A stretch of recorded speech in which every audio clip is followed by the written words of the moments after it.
Ministry in a global pandemic has been interesting. I think as a church and just as a species, we've been given this opportunity to look at the things that work, the things that don't work, and to find the places where we have meaning.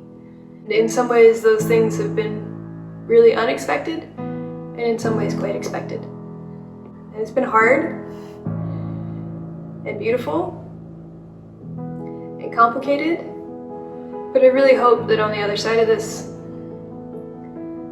that we as a church and that we as people find a way to really embrace the things that give us life and meaning and purpose, and to do our best to make those things happen every day.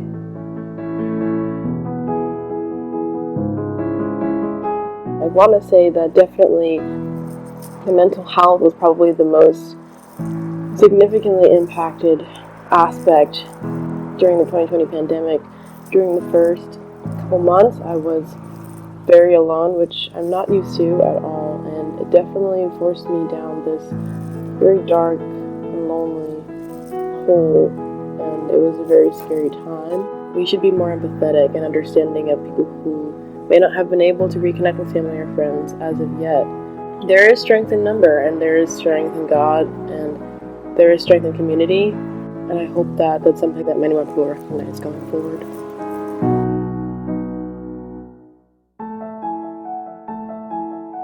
Quarantine and this time of working from home has really challenged me to think outside the box of what it means to be a priest. The most important skill that I've been using these days is in collective storytelling, using rudimentary art, using the scriptures, using ancient texts and ancient storytelling to draw resiliency, perseverance, and to continue to create community, even as we're physically apart.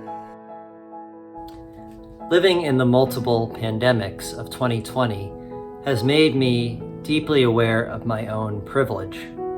My privilege as someone who is a healthy young adult living in the midst of a global health crisis.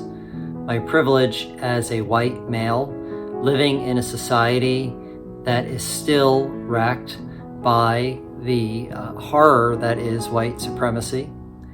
Living in this world where there is so much division and despair, and knowing that I can be insulated from that because of my own comforts in life.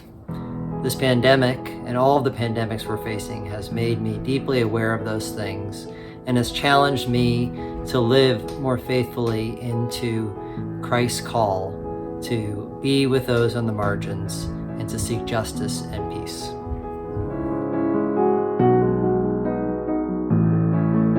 This season of pandemic has represented a juxtaposition for me in particular.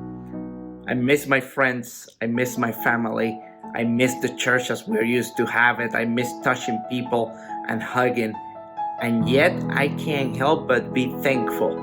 Thankful for all the ways in which we have embraced experimentation and the ways in which the proclamation of the way of love continues to take hold in new and exciting ways all over our diocese. That together with the need for us more than ever to proclaim a way of love that is also inclusive of justice. We cannot say that we love Jesus Christ if we do not demand justice for our neighbor, especially our neighbor in need. That demand of justice gives me hope. In the midst of all these juxtapositions, I guess that the overwhelming feeling for me, the overwhelming experience, is that it is an amazing and exciting time to be church together for the sake of Massachusetts and for the sake of the world.